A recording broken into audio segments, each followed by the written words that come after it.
If your factions feel flat, they're probably too clean. Let them be messy. Let them have agendas. Hey everyone, I'm Zaklis, a D&D Dungeon Master and World Builder. This is the first deep dive into session design, and the topic is quest design, specifically focused on factions. Last video, I talked about factions at the campaign level.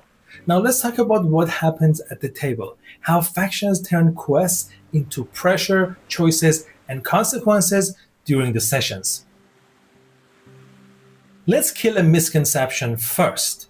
What I mean by quest is not a task. It's not go there, do that, get paid.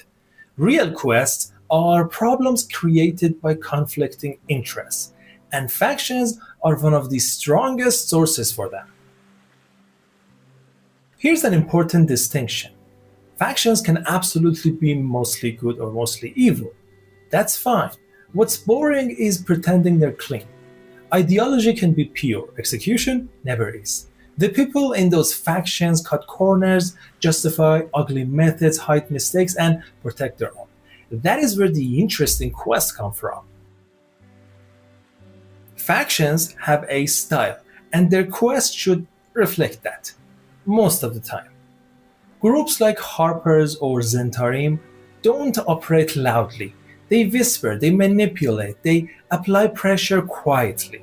So, their quest should be surgical, information theft, leverage. You get the idea. If you run a big monster hunt for a shadow faction, it'd be weird. And that weirdness needs an internal reason and logic. Exceptions are great, random is not. Consistency builds identity, and breaking it intentionally creates interesting story moments. If a faction doesn't have an agenda, it's not a faction, period. And the quest they offer should serve that agenda in some way. Not loudly, not obviously, but directionally. When faction quests point in different directions, what the players see is disconnected jobs with the same name attached. An agenda turns quests into patterns, and patterns are what the players will remember. Faction quests need stake beyond gold. There should be a clear relationship state. Good standing, neutral, bad blood.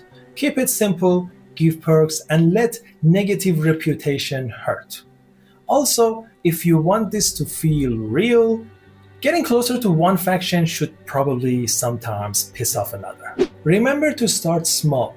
Early quests are usually tests, and they let trust build naturally. If you start big, you magnify mistakes and cheapen loyalty. Escalation should be earned. Factions must exist in the world physically. A main base, a few outposts, some safe houses. These aren't flavor. These are tools. They anchor quests to locations, create targets, and they unlock perks. Unique merchants, services, or resources make faction loyalty tangible. If joining a faction doesn't unlock anything special, players won't care for long. Faction-driven quests work because the world doesn't wait for the party. Someone always benefits, someone always loses, and someone always remembers. End the quest if you want, but don't end the tension. If you got examples that went right or horribly wrong, drop them in the comments. And if you want more session design, subscribe and hit that bell.